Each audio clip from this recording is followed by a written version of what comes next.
Welcome to Voice Rising with Kara Johnstad. Enjoy weekly conversations with leading luminaries, pioneering visionaries, singers, poets, musicians, and sound healers as we explore the profound role our voice plays on the path to self-realization and global enlightenment. The internationally acclaimed singer, composer, author, healer, recording artist, voice expert, creator of Voice Your Essence, and founder of the School of Voice, Kara Johnstad uses her extraordinary spiritual gifts to empower others. Everything in this world vibrates. Everything has a frequency. A pioneer in the field of voice work and transformational songwriting. Her breakthrough methods are helping thousands of people worldwide fine-tune their body-mind-spirit system and unlock the energetic frequencies of limitless creativity, health, and abundance. Share your voice, ask your questions, join in the conversation. Receive life-changing, positive transformation and rise together to create a sound world. And here's your host, Kara Johnstad. Hello, everybody. Welcome to Voice Rising. We have a very special show for you today. With me is Kute Blackson, visionary transformational teacher and best-selling author who has been inspiring audiences all over the world to trust in the wisdom of their soul, take courageous action, and unlock their true gifts and greatness. And today we're going to be exploring Kute's newest book, The Magic of Surrender, Finding the Courage to Let Go. Welcome, Coot, to Voice Rising. Thanks for having me. You're welcome. So it's good that you're here, and you are very passionate about transforming lives for the better. You do have the new book out there. We just mentioned it, The Magic of Surrender, Finding the Courage to Let Go. What inspired you to write this book? Wow. Well, first, I would just have to acknowledge that this was not the book that I was planning to write. This was not the book I intended to write. This was not even the book I wanted to write. I had all sorts of ideas of the book I thought I should write, the book I wanted to write, the book I thought would be bestsellers, the book I thought the publishers would want, the book I thought my audience would want. And I remember one day I was brainstorming ideas, and I had an entire whiteboard on a wall, and I was throwing hundreds of ideas, intelligent, creative ideas, manifestation and purpose and fun ideas. And none of those ideas really resonated. None of those ideas I could honestly feel in my own integrity as true. And the only word that stood out for me was the word surrender. And so I resisted it for the first moment. Then I had to surrender to the book about surrender. And so what really inspired that, because that triggered me to about 4 or 5 years ago, in 5 years ago now, in 2016, the end of 2016, my mother was diagnosed with stomach cancer. And that was a real shock to me. And I was on a high traveling the world, and life has a way of humbling you. And she was diagnosed with stomach cancer. So every month I was living in Los Angeles. Every month I began to fly back and forward from Los Angeles to London to be with her in her chemo sessions. And I had every intention of trying to heal my mother and get her well with alternative therapies. Shortly into this, a few months into this experience, I realized she was not going to make it. It was my sense, it was my observation. And about 6 months into this process, the doctors also said that get your affairs in order, because you're not going to make it. And so you maybe have days, maybe weeks, maybe months. And up until that moment, what was amazing was I was forced to accept, I was forced to surrender, I was forced to let go. That letting go really led to something profound, because in that 6-month period leading up to that doctor's conversation, I got to be with my mother. I got to sit with her in chemo sessions. I got to hold her hand. I got to, eat dinner with her. I got to wash dishes with her. All of the things that I had deemed as a waste of time became so special, because it felt like this could be the last moment. This could be the last cup of tea. This could be the last dinner. This could be the last time I hold her hand. This could be the last time I look in her eyes. And every moment became so profoundly sacred. And so what started off as the worst year of my life turned out to be the best year in a strange way. And when the doctor said that you're not going to make it, get your affairs in order, in the in the parking lot, I looked at my mother and asked her two questions, and this is where I saw the seed of the book was planted. Number one, I asked her, "Are you afraid?" And she said to me, you know, my mother's a little Japanese woman, and she said to me, "Kute, I'm not afraid because I know that I'm not this body, and this body will die. But what I am is a soul, and the soul is eternal, and the soul will live forever." And then she looked at me. Then I looked at her and I said, "Is there anything I can do for you to make your final days easier? Is there anything you want? Is there anything that you need?" And she looked at me and she said, "Something that forever changed my life. I didn't realize it in the moment, but this is the moment that the book was planted." She looked at me and she said, "No, there's nothing I want and there's nothing I need. The only thing I want and the only thing I need is what God wants for my life." And that hit me so deeply in that moment, because I realized that this entire year she didn't cry. She was very emotional, but she didn't cry. She didn't complain. She didn't feel like a victim. She was in complete peace this entire time, truly, authentically. And I saw that she wasn't attached to living. She wasn't attached to dying. She was free. She was truly free and at peace. She was surrendered. And I think that was the inspiration for the Magic of Surrender book. And then I saw that surrender is the password to freedom. It's the most powerful thing that we can do.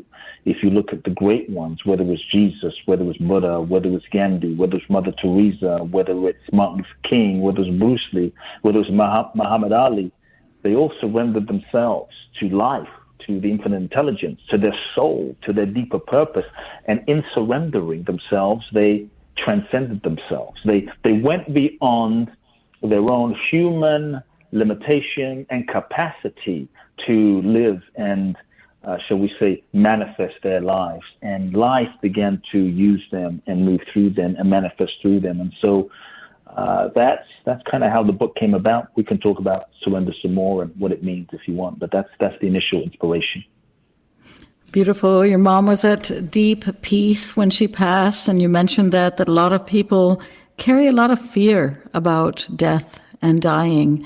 And yet we've been told also that surrender is passive, but what you were sharing in your book is that many people surrender when there's no more options, right? It's at the very end. But what you were suggesting, and I do agree, that if we surrender more and more to the moment and to this feeling that life is moving through us, that God is moving through us, that we can surrender while embarking on the journey. That it doesn't have to be the last thing we do when there are no other options. It can be a conscious intent that we're setting. How do we surrender to each day? How do we enjoy each moment? So share with us, how would you then define surrender? If it's not passive, how would you define it? Yeah, I think in our culture today, there are so many misconceptions on how we see and define surrender. That surrender is passive, that surrender is weak, that surrender means giving up, that surrender means waving the white flag, that surrender means, you won't manifest your goals, dreams, or desires, that it's being a victim, that you'll be left behind, that you'll be taken advantage of, that you'll get less if you surrender. And really what I'm saying is, in true surrender, you get more. Like, what if you got more than you could even have imagined with your conscious, logical personality, mind's capacity to manifest your life? And so surrender is a letting go of control, or I should say, the illusion that we're in control. Because I think if the last few years have shown us anything, the universe has shown us maybe as human beings, we're not as in control as we thought. And so control is the master addiction, and control is a pattern of the ego, which we can get into further at some point if you want. But control is a master addiction, and the ego's job is to control. The ego's job is to keep us safe. The ego's job is to prevent us from getting hurt again. The ego's job is to reinforce its existence. And so surrender is a letting go of control, the illusion of control. Surrender is when we stop trying to force life to fit our limited idea of how we think it should be, and manipulate life to fit our limited idea of how we think it should look. And we don't even realize, in forcing and pushing and manipulating things to be what they're not, we are limiting life. And so surrender is to take the limitations off of life, to take the limitations off of life and be truly available, truly open, to truly allow. Surrender is when we give up this, let go of the idea of what we think we should be, and the life we think we should be living, so that we can be open, available, let life lead us. And I think when we truly are available and open, and we allow, then we can allow the authentic expression of what life is seeking to manifest, the life that is seeking to unfold for us and through us and in us and as us. We can allow that to be revealed. And quite often, it may not always be what we think it should be or what we think it's going to be from the limited perspective of our minds and our ego's limited perception. And so surrender is an opening. Surrender is living with an openness, living with a curiosity, living with that availability.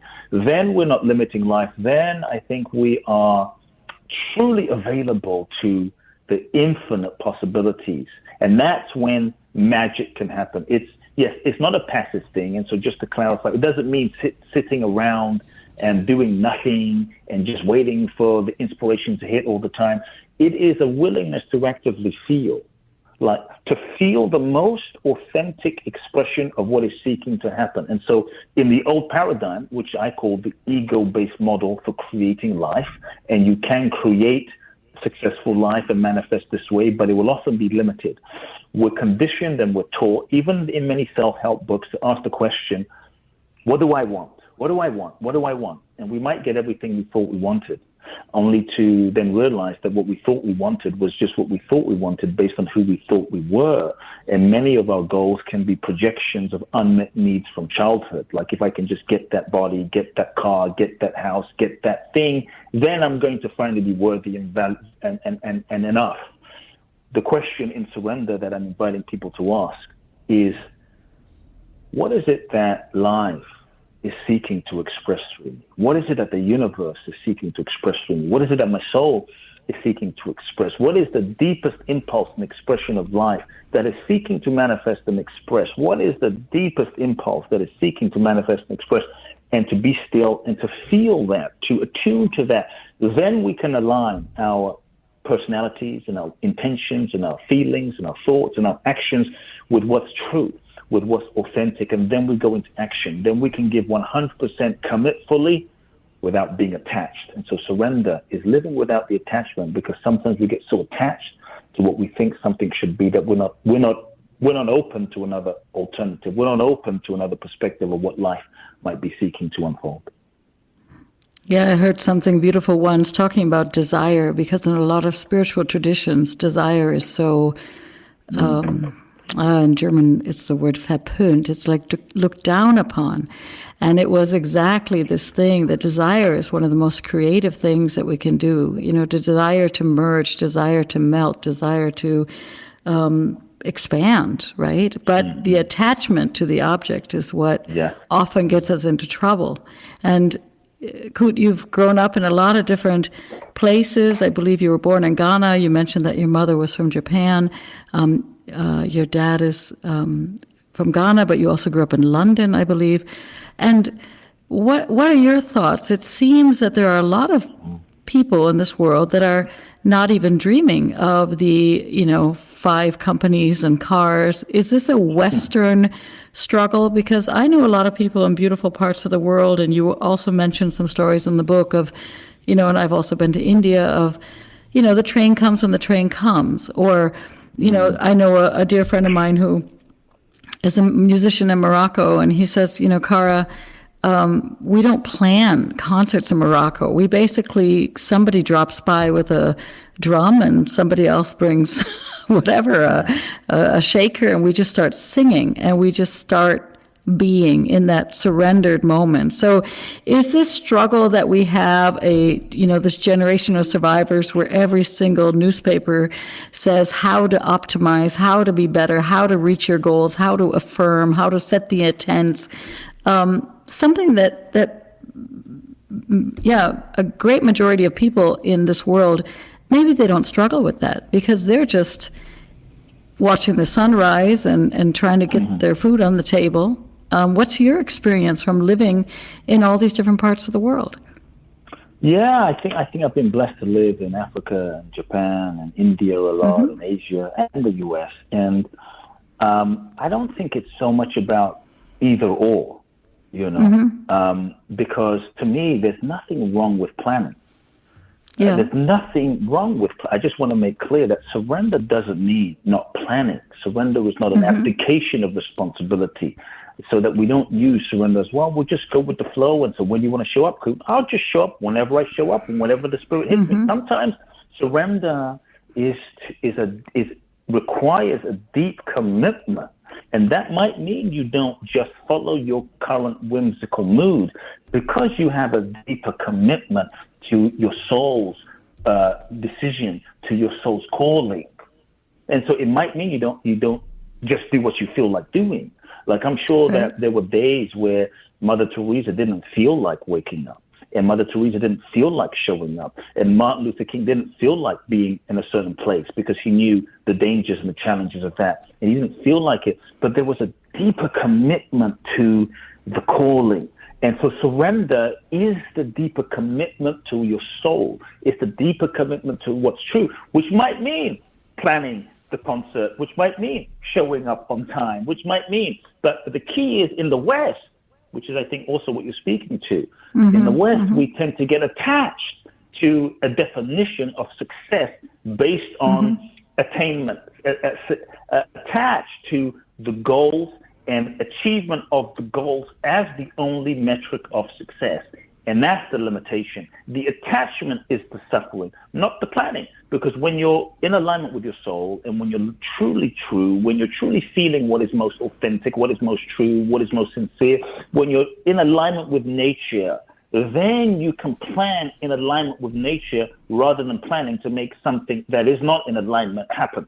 And there's the difference, And so, for instance, if a musician has a calling, he may and wants to reach a lot of people because that's what he feels is a deep, emergence and authentic expression of his soul. It might mean planning those concerts and selling those tickets and making those phone calls, but he's not just doing that just to do it, but because there's an authentic expression that is happening and he's in alignment. And so I think it's the attachment that is the root of suffering more than anything. But what is beautiful about a lot of the countries like in Africa or in India, there tends to be a less egoic attachment and way of living, because it's India, Asia, Thailand, Philippines, Africa is less of an individualistic, egoically reinforced culture than the West. And so I think there's pros and cons to both.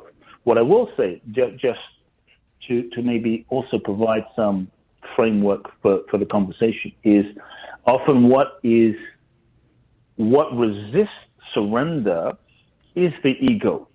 It's ego that resists surrender.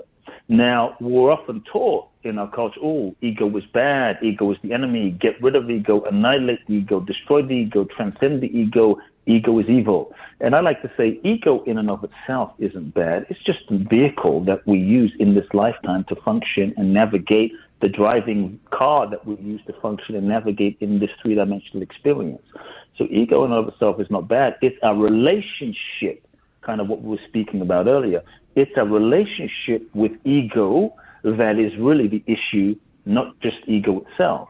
Because if you look at someone, let's say Dalai Lama, if you met Dalai Lama on the street and said, hey, Dalai Lama, and by the way, he may not plan, but his prime minister, his assistant, his marketing director, they're all making the plans around him that he needs to show up for. And so there is planning that happens.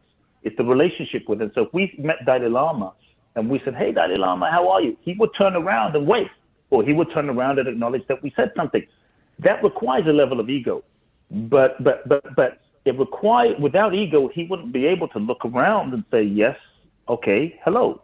And so ego is not the issue. So ego, I think if we could just understand ego, because ego is often what gets attached and tries to force its will and control. As children, we're born free. If you look at a child is free. A child will jump on the table and sing and dance. It doesn't have so much ego. A little baby, before it's conditioned, a young child, between certain ages of birth, you look into a child's eyes, the child is in touch with divine essence, with source, with beingness, pure consciousness. It's free-flowing. It falls down. It poops when it wants to poop. It gets up. It sings. It burps. It cries. It hits its head. It falls down. It gets up again. It's not sitting there stuck in and of itself. A child will sing and doesn't care how it sounds, whether it sounds like Barbra Streisand or Celine Dion or not. It's not conditioned what's right and what's wrong. A child will run naked on a table. It's not wondering, am I fat? It doesn't have the egoic self-consciousness. And so what happens where the egoic control pattern comes in is these little babies, we're born into a preset framework of conditioning. We meet our parents. Our parents are conditioned by their parents and their grandparents, and the list goes on.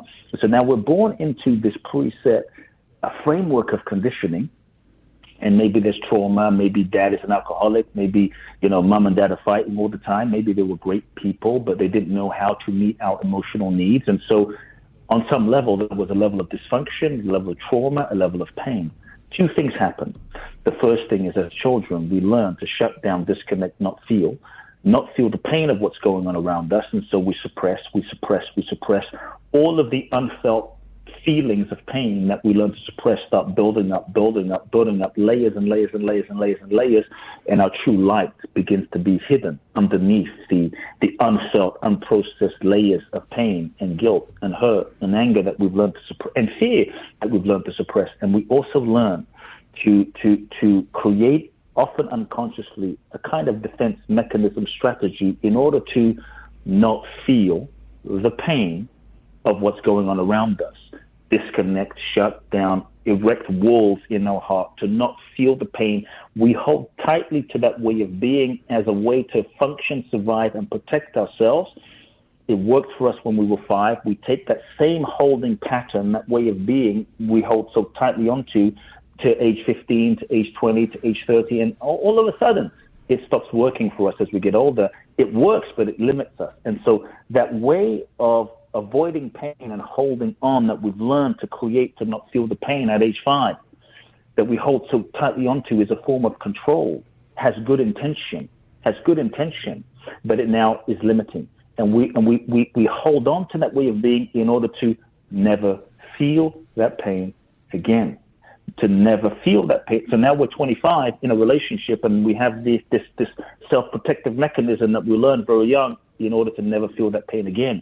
So it becomes very hard to flow, very hard to open our heart, very hard to surrender, because, what do you mean surrender? Open up and surrender? But that might open me up to feeling helpless, or feeling some of those feelings that I felt when I was 5 that I don't want to feel, which is why I created this egoic defense mechanism in the first place. And then as children, we learn a way of being to get love, validation, and approval. We contort ourselves again into a certain shape, betray parts of ourselves, develop roles, personas, and masks as a way to get love, validation, and approval.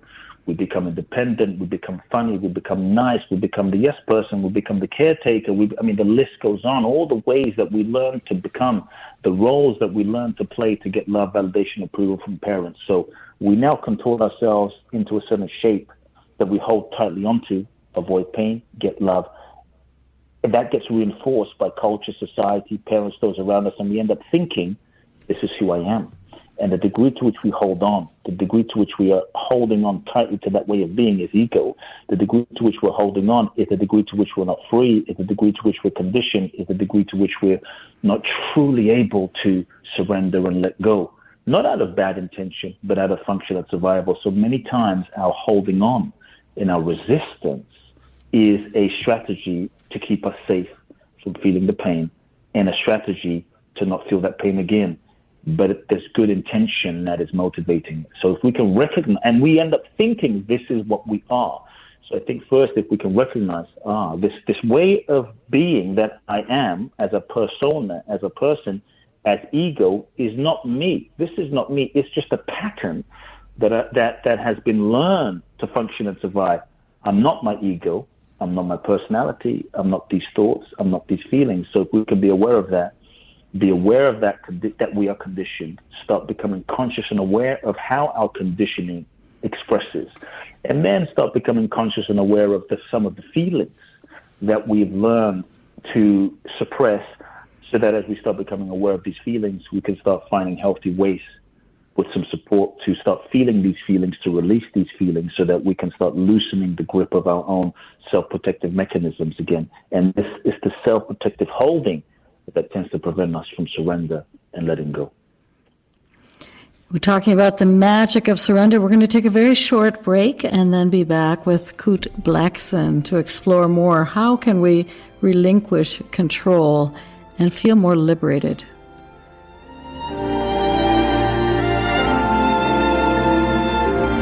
The cutting edge of conscious radio, OMTimes Radio, IOM FM. OMTimes magazine is one of the leading online content providers of positivity, wellness, and personal empowerment. A philanthropic organisation, their net proceeds are funneled to support worldwide charity initiatives via Humanity Healing International. Through their commitment to creating community and providing conscious content, they aspire to uplift humanity on a global scale. Connect at omtimes.com.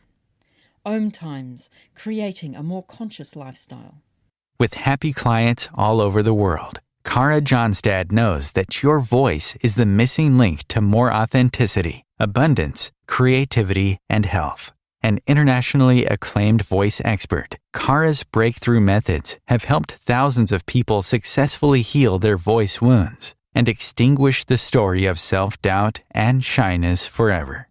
Join in group trainings, attend online sessions, schedule one-on-one time, and invite Kara to work with your organization and community. Get started today. Go to www.karajohnstad.com and receive a special guided meditation designed to fine-tune your inner voice and welcome you on the voice journey. This is Kathy Beal, host of Celestial Compass, featuring astrology you can use. Celestial Compass points you to what's going on in the sky and what you can do with it down here on Earth. We also explore fun, effective, and cosmic tools for navigating this adventure we call life. Join me the first and third Monday of the month at 5 p.m. Eastern Time for Celestial Compass. It's enlightening, entertaining, and empowering.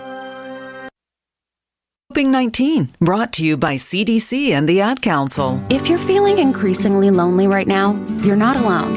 It's totally normal. Even though we may not be able to get together in person, connecting virtually with friends and family still gives you a chance to interact with people and may help raise your spirits. Join a virtual book club, set up group text chats, or online video coffee breaks with coworkers. Find more self-care and coping tips at coping-19.org. Welcome back to Voice Rising. With me in studio today is Kute Blackson. We are talking about his newest book. It's entitled The Magic of Surrender. We were just talking a little bit about going beyond ego and understanding that whole mechanism.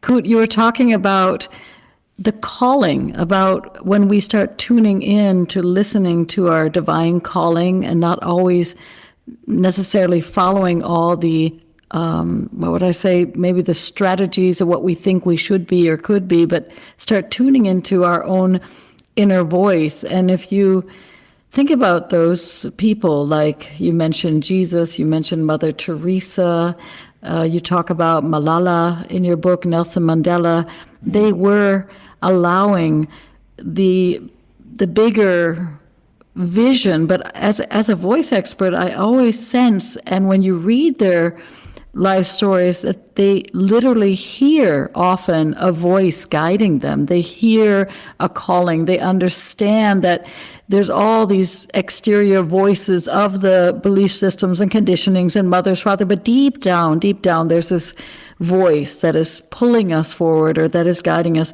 What is your experience with that? Do you have an inner voice that seems to guide you, or or maybe multiple voices, who knows, right? Many guides. How is that for you? For me personally, I think I've always felt, if you want to call it a voice, but it's really been more of a feeling than anything. A feeling, a sensation, a very subtle kind of feeling that pulls. But it's not always like a loud siren bell, like turn left or turn right, but it's a very subtle feeling. And I think I've had to learn to become attuned to the subtle feeling dimension, the subtle feeling sensation that can feel like a gentle nudging or a gentle whisper or a gentle guidance, you know? And whenever I felt that, for instance, I felt that when I was young in my teens, the guiding to come to America, the nudging to come to the US. It was a feeling that was beyond an emotion and wasn't a logical thing in my mind. And many times those feelings that I've gotten make no sense to my mind, make no sense to my logic. And I think we've all felt that. The challenge is we often start overanalyzing and overthinking, and that overanalyzing and overthinking is what ends up, we end up talking ourselves out of following that guidance. And so I tell people, you don't have to know where you're going in order to get to exactly where you need to be, but just acknowledge that feeling, because I found that for me, that feeling often arises from a deeper place than my conditioning. It often arises from a deeper place than personality. It arises from that unconditioned depth of being. And so whenever I follow that guidance, often I've had no idea where it's going to lead me, but it's never led me wrong. And so, for instance, when I felt guidance to come to America, I had no idea. My father had 300 churches. I was supposed to take over my father's churches. I was ordained as a minister at 14. I knew that wasn't right. I knew, again, the feeling like, something's not right. It was a feeling. When I was 18, I had the conversation with my father, which was very difficult. Then I had to figure out how I'm going to come to the US without any money, without any support, without any family, without any connections. And I just had this feeling like there's going to be a way. I didn't know what. Next day, I said a prayer one day, and literally the next day, someone hands me a magazine called The Economist. I felt a strange feeling. I didn't know what, but I felt a feeling like, open this magazine, there's a reason. In the back of this magazine, this is just an example, it said the American government is giving away 55,000 green cards in the green card lottery, the DV1 green card lottery. This was 20-some years ago, and I felt this feeling like I'm going to win, so enter it. As crazy as it sounds, long story short, I entered it, and I won a green card in the green card lottery. And so that, for me, my life has been a series of just following that feeling. And I think that's part of what surrender is. Surrender is kind of living in the opposite, where you allow, rather than pushing life, you're allowing life to lead you, allowing life to guide you, allowing life to show you. And as you start doing that, you start following life, start following the feeling, the clues of life, start following that feeling. And I think that's when we truly do that, because that feeling for me is not arising from the conditioned mind. The feeling and where it guides you to, the potential for manifestation is infinite, because it's arising from an infinite dimension of us. Call it our intuition, call it our intuitive capacity, which we all have. And so I would invite people to just follow that, to give up this need. One of the ways that the ego seeks to control is the need to know what everything means, to know and understand everything. Got to understand everything, because if I can understand everything, then I can be safe. If I can understand everything, I might not get hurt. And if I can understand everything, then it feels like I'm existing. And so the willingness to give up the need to know is really profound. Just follow the feeling. Follow the feeling. Follow the feeling. Follow the feeling. Yep. It reminds me of the song, look for the rainbow. Something like follow the feeling that, I can't remember the exact words, but there are people that really do struggle, though, with decisions, and they feel very torn. Yeah. And they feel also torn, even though they're not engaging their mind, they even feel that, let's say, they could have a wonderful time in Paris, because when they're in Paris, they feel just great. And at the same time, when they're in New York, they feel good in other ways. So what are some of the tools that you use? The more choices we have, the more decisions we need to make. What are some of the tools besides just sitting silently? But if you think that you can go down 3 different paths and all of the paths are worthy. Some tools. Yep. Yeah. So first I will say we have to just acknowledge that there is a part of us deep down. There is a part of us deep down that knows everything. At the deepest level, we know. And if we just like before I give a few tools, maybe someone listening in, you've been in a relationship, a romantic relationship, and you're like, well, should I stay? Should I go? Is he the one? Is he the one? What should I do? You speak to your friends about it. You consult your, astrologer, psychic, whoever about it. I'm still not sure. Should I stay? Should I go? Then you break up. When you finally made that decision to break up, many times I've had this experience. I would tell my friend, I knew that wasn't going to work. I would say, hey, Jeannie, I knew that wasn't going to work. And they would ask me, what did you know? I just had the sense. So often it's not that we don't know. We're sometimes afraid to own that knowing because we're afraid of the consequences. And so we do know that even if we're not choosing, own that you know. There's a part of us that knows everything at the deepest level. We are everything. And so to make a decision, then I'll give a practice that people can do. To make a decision, number 1, take time out of busyness and be still. Take time to be still and to listen. Many times we make decisions out of fear. When you make a decision out of fear, you will often create more chaos and more drama in life. Take time to be still and take time to listen. Sometimes we don't take time to be still and truly listen because we're afraid of what we might find. So that's the first thing. Create the spaces to listen. Your soul will speak to you. Then, in that listening, if you're still not sure, you can ask yourself 2 questions. Number 1, what do I feel? What decision do I feel is highest? What decision do I feel is highest for my soul? Is the highest good? What decision do I feel is highest? The second question is, what decision do I feel would evolve my soul and the soul of all concerned the most? What decision do I feel would evolve or serve the soul's evolution of everyone concerned the most? Now you might say, well, I don't want to do this because, Jim's going to be pissed off and upset. But if you ask the question, what would evolve Jim's and my soul and all of our souls the most?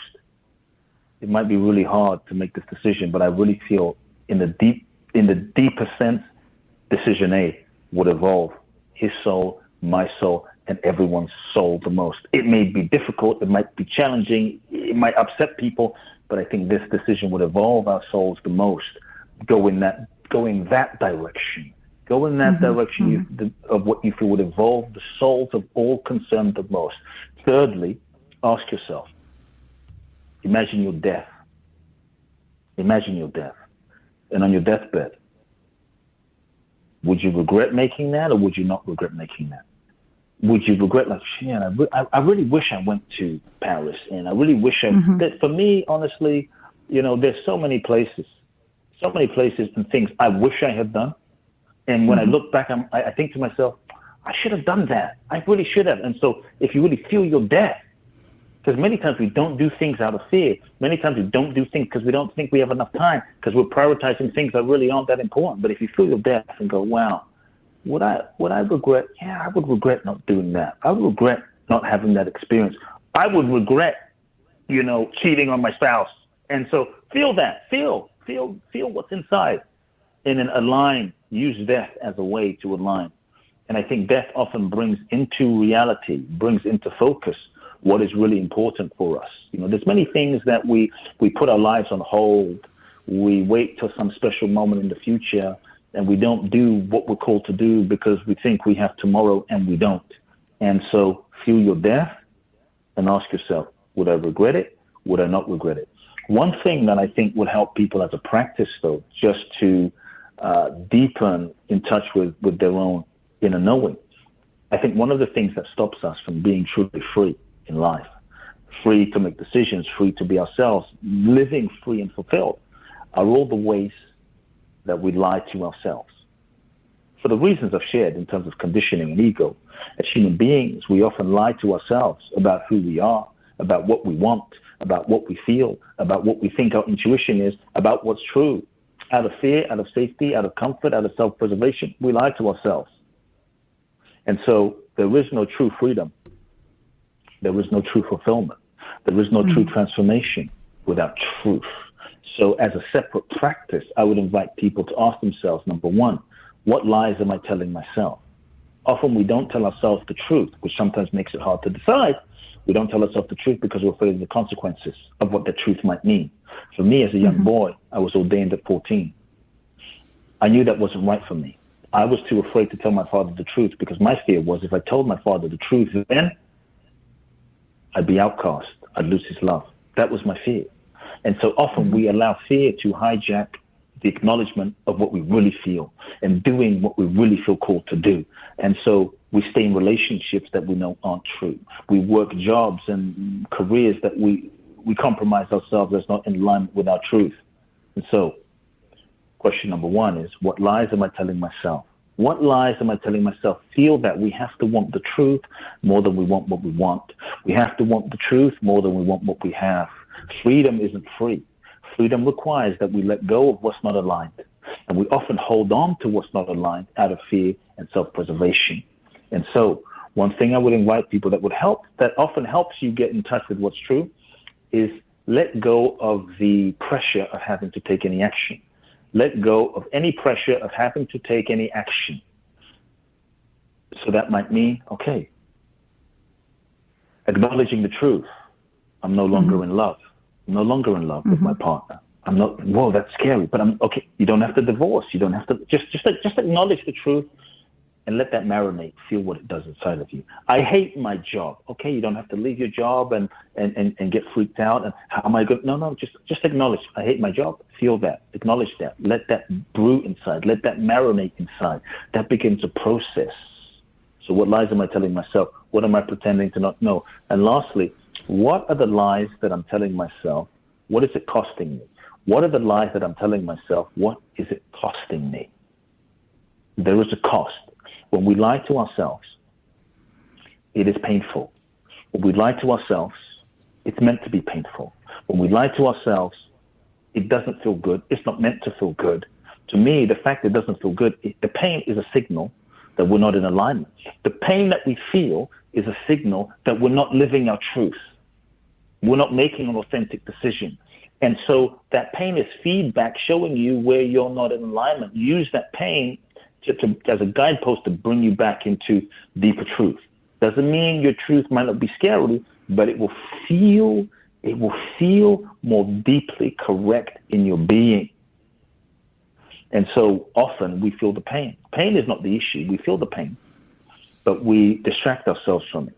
And that's what keeps us stuck, often from making a decision and living authentically. We feel pain, but we drink it away, we sex it away, we drug it away, we social media away, we shop it away, we work it away, just so that we can numb the pain and we don't have to feel the pain that keeps us stuck even more. What I'm saying is take the time to feel the pain.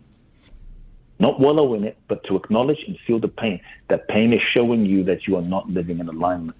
And then course correct. Bring yourself back. Bring yourself back into alignment. And when you bring yourself back into alignment, not that it's easy, but it will feel right. It will feel right. The soul lives in honesty, integrity. You're talking about the power of telling the truth to ourselves and being in alignment with our lives, which is powerful. Coot, you have a vision, I believe, for this world. You are passionately out there empowering people, asking them to take the time and to look into their lives. We've gone through 2 years of COVID, but it's not only COVID. I think the people are at a turning point. It seems like there's a very big shift happening where we have to not only ask ourselves if we're in alignment with our own lives and truths, but have to ask ourselves, looking at climate crisis or species extinction or a war, another war, what are we ready to, or how would we like to live our lives? And I think when you talked about, the power of looking at our own deaths. There's also a practice that people used to do. I think it's a little bit harder now because I'm not sure if there are papers that are publishing obituaries, but I know people that used to read obituaries as a meditation practice, right? So they'd have their coffee or their tea and then say, what are those 4 lines? Mr. Smith, was a teacher and loved by his whatever family. Like, what are the lines that stay? What is the legacy that we want to be known for? Is it to be at peace with the world? Is it, what are we giving back to, right? It's a powerful practice. So what would you like for our world, for our collective humanity and, all the beings? What is your vision? What are you surrendering to? What is taking you beyond Kute Blackson and to a bigger spaciousness in the moment? Yeah, I think it's an expression, an element of what I've been living much of my life, and that is a vision to inspire us to remember and reawaken to who and what we truly are, and live in harmony with ourselves and live in harmony with nature, and that's really my vision. In different ways. Books and seminars in different ways, but that's really for me the vision, to help people remember and awaken to their truth, the truth of their being, the truth of their souls, and surrender being one kind of avenue and pathway to that awakening, And so when I look at the world, though, and look at the last few years, I am, even though it has been challenging for, I would say, everybody, I'm incredibly optimistic when I look at the world, because it's easy to look at the world and go, wow, what the hell is happening? The world's gone mad, and so much is falling apart. But I actually feel it is, we're going through a crisis on planet Earth. In Chinese, the word crisis is also opportunity, that there is an opportunity for something more than before that is seeking to be revealed and unfolded, and something more for us to see than before. And old systems are collapsing, and old ways of doing things are collapsing, and old economic models are collapsing, old financial systems are collapsing, old educational models are collapsing. And as these old systems collapse, it's giving birth to something new. And I think we are going through a phase transition and a quantum leap and a quantum shift in consciousness and in human evolution, perhaps of the like that we've never seen. And I think we are all being initiated in the last few years into, we've been in a surrender seminar, and we're being initiated as a humanity into a new way of living, a new way of being that is much more in harmony with ourselves, and in harmony with nature, and in harmony with divine flow, in harmony with life, in harmony with innate intelligence. And I think that's part of the path. And in any healing process, if you look at any healing process, individual, even therapeutic process, when you start looking inside and going deep into your own psyche and shadow, you go deep inside and you start looking at some of the unconscious material that you have suppressed, pain, guilt, hurt, shame, etc., stuff that has been suppressed in the shadow. For true healing to happen, you have to truly bring what is in the unconscious and the shadow to the surface, to conscious awareness, to the light, in order to be looked at, embraced, healed, forgiven, released. And as a species, as a humanity, global humanity, maybe the last few years is part of the healing, purification process on the planet, where all of the stuff that we have suppressed as a collective is now coming up for humanity as a whole to see and heal and be transformed, transmuted, released and purified, forgiven and cleared.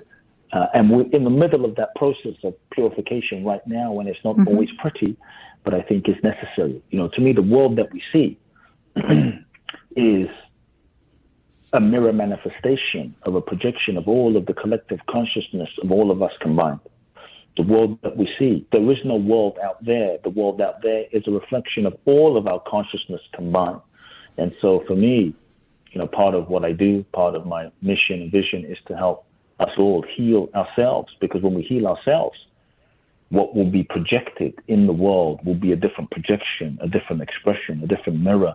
And so I think if we all want to do our part for the healing of humanity, we We get to heal ourselves. We get to look at, where am I out of integrity? Don't just look at Donald Trump or Joe Biden or some mayor or leader out there. Let's look at ourselves. Where am I out of integrity? Where do I lie? Where am I not authentic?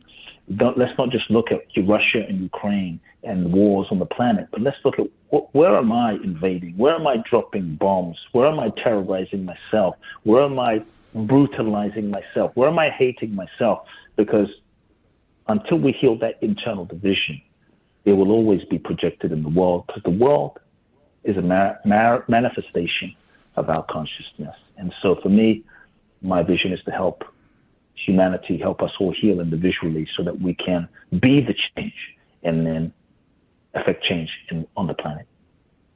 Exactly. Shifting harm to harmony. I think those are excellent words to understand the unity consciousness, this opportunity that we have in this moment. And right on, I mean, Coot, right? If we can't find peace within ourselves and peace in our living rooms with our beloveds, then it's very hard to point the fingers at other world leaders that are living that out on bigger scales. So you invite us to surrender, to understand the magic of surrender, to a bigger picture, but also to heal and to work with tuning into our truth and our integrity. I thank you so much for being with me today at Voice Rising.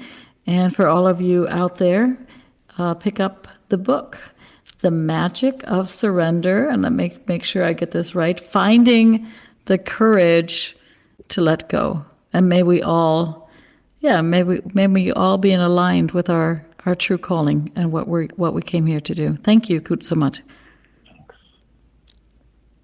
Bye-bye.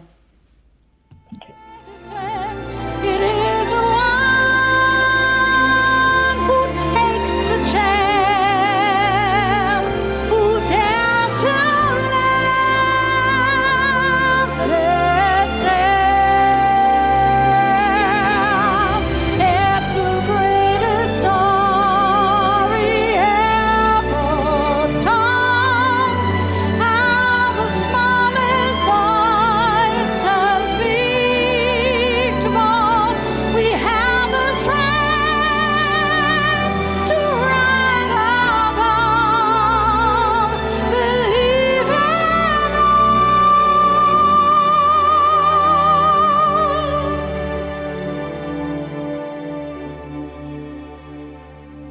And